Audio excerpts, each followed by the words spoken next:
மக்களை வணக்கம். நான் உங்கள் கோடங்கி.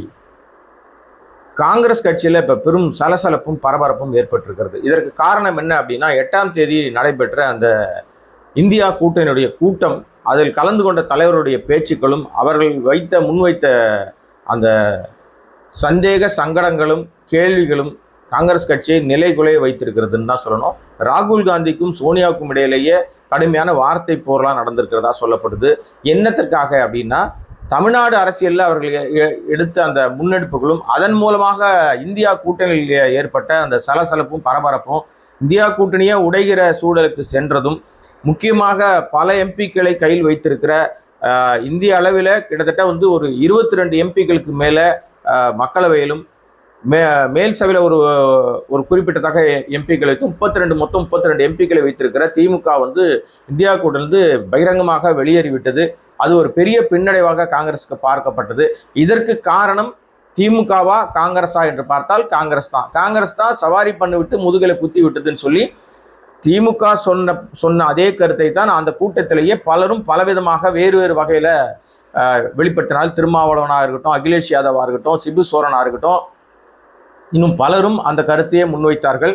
அதற்கு என்ன காரணம் அப்படின்னு சொன்னால், காங்கிரஸ் கட்சி மேற்கு வங்கத்தில் செய்த அந்த செயல்களும் கேரளாவில் செய்த செயல்களும், குறிப்பாக ராகுல் காந்தியுடைய பேச்சுமே கேரளாவில் பெரிய சலசலப்பை ஏற்படுத்துச்சு. அவர் பாஜகவும் கம்யூனிஸ்டுக்கும் கள்ள தொடர்பு இருக்குது அப்படின்லாம் பேசினார். பெரிய சர்ச்சையாக உருமாறியது. இதுக்கு இடையிலே பார்த்தீங்கன்னா, பல மாநிலங்களில் காங்கிரஸ் கட்சி மாற்றங்களை சந்திக்க ஆரம்பிச்சிருக்கு. இந்த தேர்தலுக்கு 5 மாநில தேர்தலுக்கு பின்பாக காங்கிரஸ் கட்சியில் பல மாற்றங்களை கட்டாயம் சந்திக்க வேண்டிய கட்டாயத்துக்கு எல்லா மாநில கட்சிகளும் வந்துருச்சு. தேசிய கட்சிக்கும் விதிவிலக்கு இல்லை. இப்போ காங்கிரஸ் கட்சி தன்னை சுய பரிசோதனை செஞ்சுக்கணுமா அல்லது மாற்றங்களை எடுத்து அடுத்த கட்டத்துக்கு நகரணுமா அப்படின்ற கட்டாயத்துக்கு வந்ததுனால இந்த தோல்விகளுக்கெல்லாம் காரணம் யார்? இதுவரை அவர் மக்கள் செல்வாக்கு இருக்கு, பாரத் ஜோடோ யாத்திரா போறாரு, மக்கள் எல்லாம் திரண்டு வராங்க, மாநில கட்சிகள் சப்போர்ட் பண்றாங்க, பெருவாரியான மக்கள் வந்தாலும் வெற்றி பெறுவதற்கான அந்த மேஜிக் நம்பர் கிடைக்க மாட்டேங்குது, வெற்றி பெற முடியல. கூட்டணி கட்சிகளும் பல இடங்களில் சப்போர்ட் பண்ணா கூட காங்கிரஸால் தனிப்பெரும்பான்மை பெறுவதற்கு சங்கடமாக இருக்கிறது. இதுக்கு என்ன காரணம்னா, அவருடைய கொள்கைகள் மாநிலத்துக்கு மாநிலம் வேறுபடுது. மாநிலத்துக்கு மாநிலம் அவர்கள் மாற்றி மாற்றி பேசுறாங்க, கூட இருக்கிற வரையும் வச்சுக்கிறாங்க. ஆதாயம் கிடைத்தவொடனே அந்த முதுகுலேருந்து எகிரி ஜம்ப் பண்ணி வேறு முதுகுக்கு போயிடுறாங்க. ஸோ இது சிக்கல் ஏற்படுவதனால நிறைய மாற்றங்களை சந்திக்கணும்னு சொல்லி தான் முன்னாடியே நீங்கள் காங்கிரஸ்னா அது இந்திரா காந்தி, அப்புறம் ராஜீவ் காந்தி, அப்புறம் ராகுல் காந்தி, சோனியா காந்தி, இப்படி தான் இருக்கணுமா, வேறு யாரும் கட்சியில் பதவிக்கு வரக்கூடாது, ஏன்னா வாரிசு அரசியல் அப்படின்னு பயங்கரமாக பிரச்சனைகளை எழுப்பினதனுடைய விளைவாக கார்கே தலைவராக மாற்றப்பட்டார். கார்கே தலைவராக மாறின பிறகும் அவருடைய அந்த தலைமையின் கீழ் காங்கிரஸ் ஒன்றும் சோபிக்கவே இல்லை. அது இன்னும் படுபாதாளத்தில் தான் விழுந்து போச்சு, எந்திரிக்கவே முடியல. அகில இந்திய காங்கிரஸ் கமிட்டி எந்த விதத்திலும் செயல்படாத தலைமையாக மாறி போச்சு. எது இருந்தாலும் சோனியா ராகுலை மீறி ஒன்றும் பண்ண முடியாத லெவலில் இருந்தது. இப்போ பிரியங்காவும் அரசியலுக்குள்ள நேரடியாக வந்துட்டாங்க, எம்பியாவும் மாறிட்டாங்க. இடையிலேயே இப்போது காங்கிரஸ் தலைமை கார்கேவை மாற்றிவிட்டு புதிய தலைவரை கொண்டு வருவதற்கான வேலையை காங்கிரஸ் கட்சி எடுத்திருக்கிறது. அதில் 2 பேருடைய பெயர்கள் தான் மிக முக்கியமாக பிரதானமான இடத்தை பிடித்திருக்கிறது. அந்த 2 பேரில் ஒருவர் தமிழ்நாட்டை சேர்ந்தவர், ப. சிதம்பரம் தான் அந்த பேர். அவரை தான் தலைவராக மாற்றுவதற்கு முயற்சி எடுக்கிறாங்க. இது மாதிரி முன்னாடி ஒரு வாய்ப்பு வந்தது.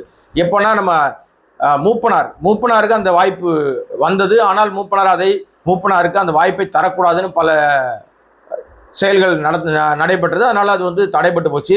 மூப்பனார் பிரதமராவதையும் தடுத்தார்லாம் சொல்லுவாங்க.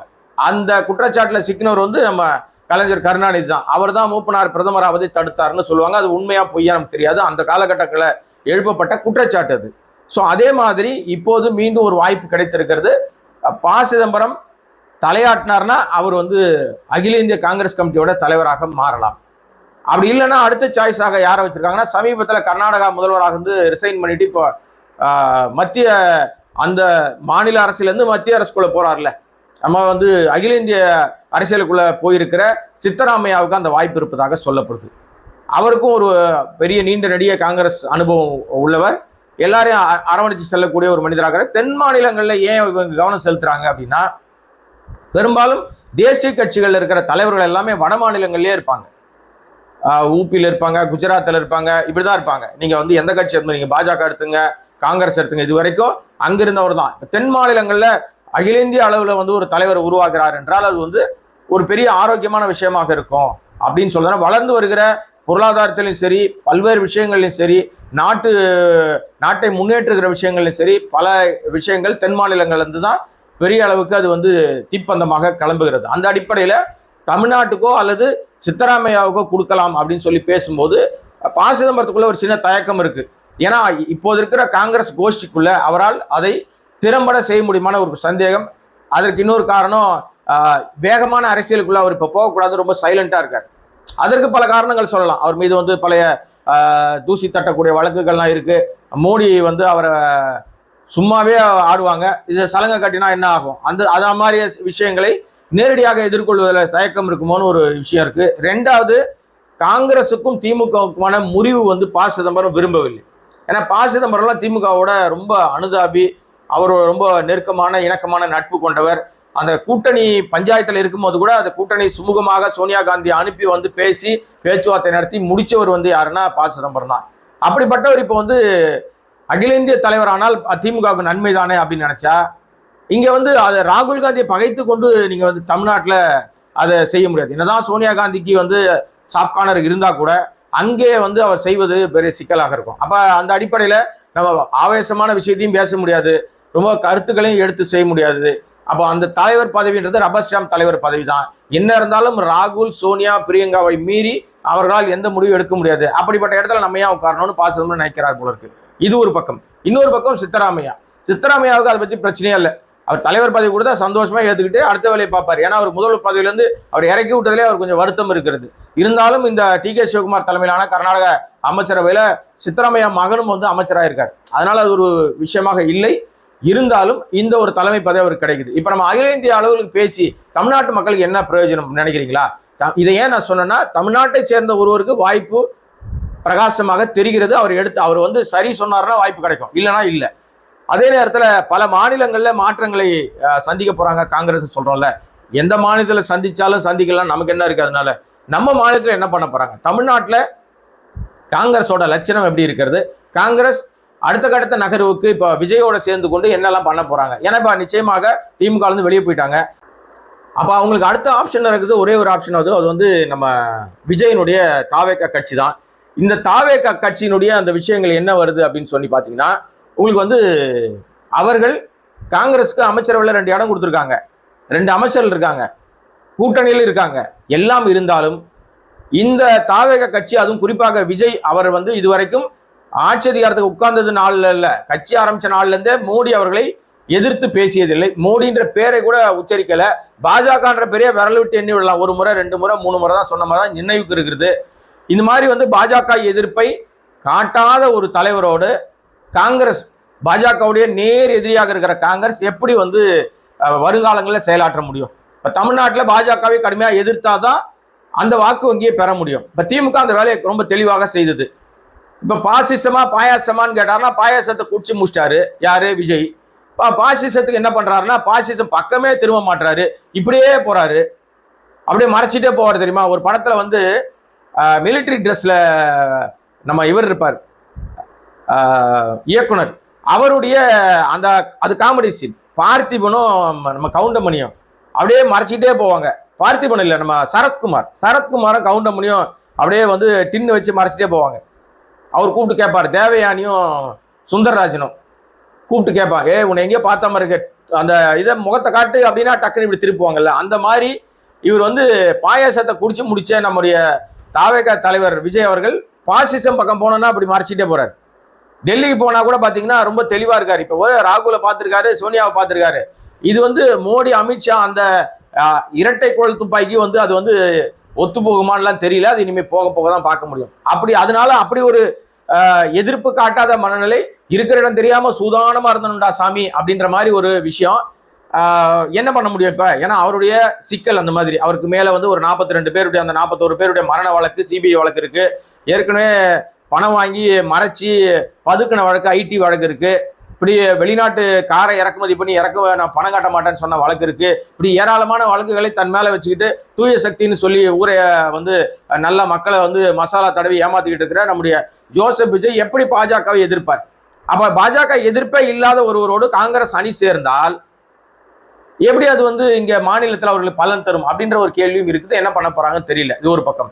இது இடையிலேயே திமுக இந்தியா கூட்டணி வெளியில வந்துட்டதுனால அங்க பேசிய பலரும் அப்ப நீங்க வந்து தமிழ்நாட்டில் இப்ப வெற்றி பெற்றிருக்கிற நடிகர் தலைமையிலான இந்த விஜய் அரசை வந்து விஜயனுடைய அந்த கட்சியை இந்தியா கூட்டணி கூட்டுவாங்க அப்படின்னு கூப்பிடுறாங்க.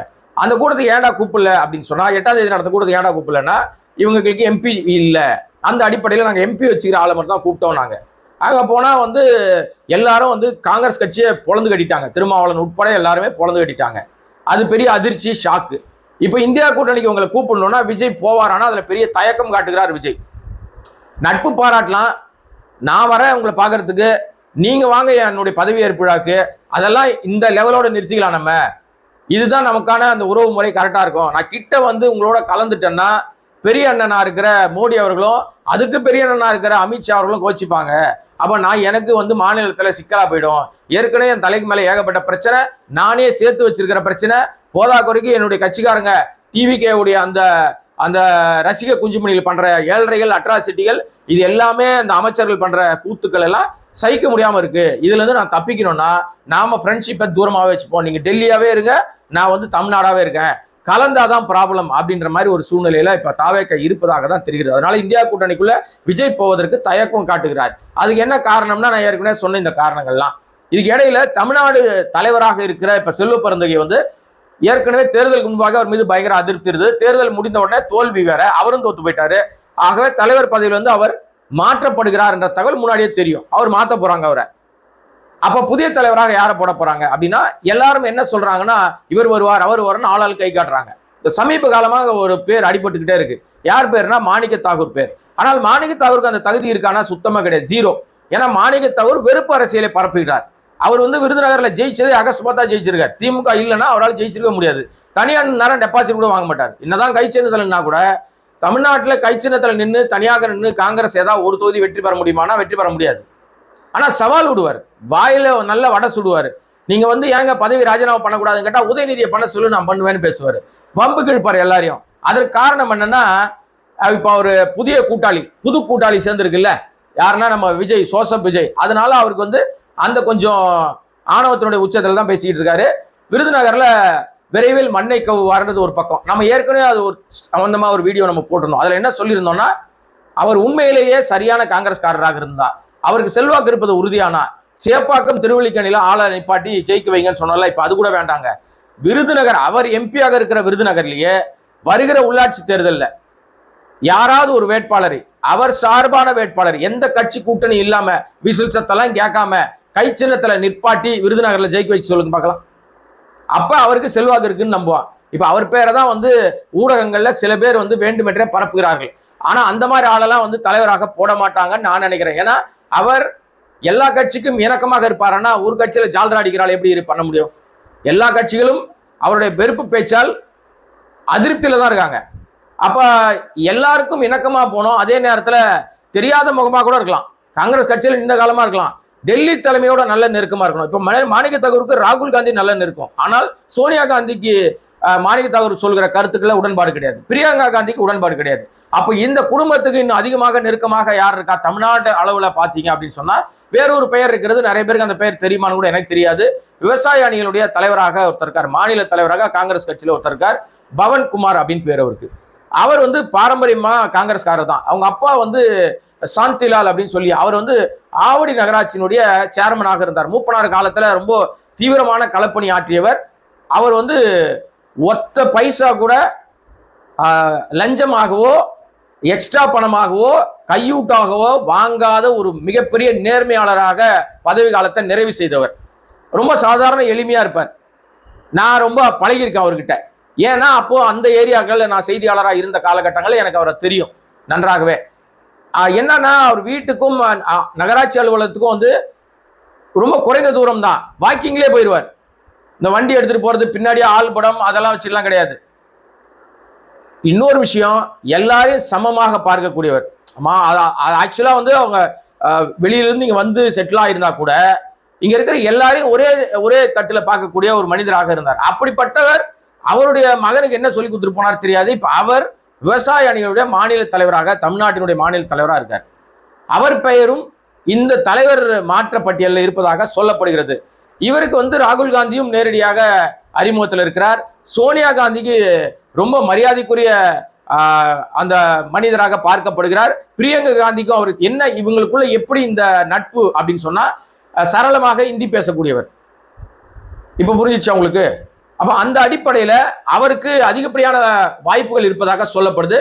ஆனால் இன்றைக்கு கவர்ச்சி அரசியலும் படோடப அரசியலும் இந்த ஆடம்பர அரசியலும் விரும்புகிறவர்கள் அல்லது கடுமையான மோதல் போக்கோட அரசியல் விரும்புகிறவர்கள், வெறுப்பு அரசியலை பரப்பக்கூடியவர்கள் ஒருவேளை மாணிக்க தாகூர் வேணும்னு சொல்லலாம் காங்கிரஸ் கட்சிக்குள்ளேயே. ஆனால் பவன்குமார் எல்லார்கிட்டையுமே நல்லா பழகியிருக்காரு. மூத்த தலைவர்களாக இருக்கிற ப. சிதம்பரா இருக்கட்டும், நம்ம மறைந்த இளங்கோவனா இருக்கட்டும், தங்கபாலுவா இருக்கட்டும், நம்ம இப்ப இருக்கிற எல்லா தலைவர்களும், தங்கபாலு எல்லாம் வந்து நல்ல அவருக்கு நல்ல அறிமுகம், செல்வ பிறந்தைக்கு உட்பட எல்லாருமே அவர் நல்ல அறிமுகத்தோடு இருக்கிறவர். அதனால அவருக்கு வாய்ப்புகள் அதிகமாக இருக்கிறதுன்னு சொல்லப்படுது. என்ன நடக்கும், எப்போ மாற்றங்கள் நடக்கும் தெரியாது. ஏன்னா தேர்தல் முடிந்த கையோடு மாற்றுவாங்கன்னு சொன்னாங்க. இப்போது அதற்கான வேலைகளை தொடங்கி விட்டதாக சொல்லப்படுது. முதல்ல நீங்க தலைமை மேல அங்க அகில இந்திய தலைமை மாற்றப்படும். மாற்றப்பட்ட பிறகு படிப்படியாக பல மாநிலங்கள், தமிழ்நாடு மட்டும் நான் சொல்லல, பல மாநிலங்கள்ல மாநில தலைவர்கள் மாற்றப்படுகிறார்கள். சமீபத்தில் பாத்தீங்கன்னா நம்ம மத்திய பிரதேசத்துல ஈஸியா கிடைக்க வேண்டிய எம்பி, ராஜ்யசபா எம்பி சீட்டை தொலைத்து விட்டு காங்கிரஸ் கட்சி நிக்குது. மீனாட்சி அப்படின்னு சொல்லி ஒருத்தவங்க, அவங்களுக்கு தான் அந்த பதவி கிடைக்க வேண்டியது, அவர் தான் அந்த தலைவர் அங்க. ஆனால் அவர்களுக்கு அங்க இந்த வாய்ப்பு வந்து அவர்கள் செய்த ஏதோ ஒரு செயலினால் காரணமாக அதை காரணம் காட்டி தேர்தல் கமிஷன் அவருடைய பதவிக்கு வேட்டு வைத்து விட்டது. அங்க ஈஸியா பாஜக ராஜ்யசபா எம்பியை தட்டி கொண்டு போய்விட்டது. இப்படி பல இடங்கள்ல சிக்கல்கள் இருக்குது. என்ன பண்ண போறாங்க காங்கிரஸ் அப்படின்றத பொறுத்துன்னு தான் பார்க்கணும். எனவே இந்த சேனலை சப்ஸ்கிரைப் பண்ணாமல் பார்த்துட்டு இருக்க அன்பு நண்பர்களே, உங்களுடைய ஆதரவினால் மட்டுமே நடத்தப்படுகிற சுயாதீன ஊடகம். உங்களுடைய ஆதரவும் அன்பும் தேவை. நன்றி, வணக்கம்.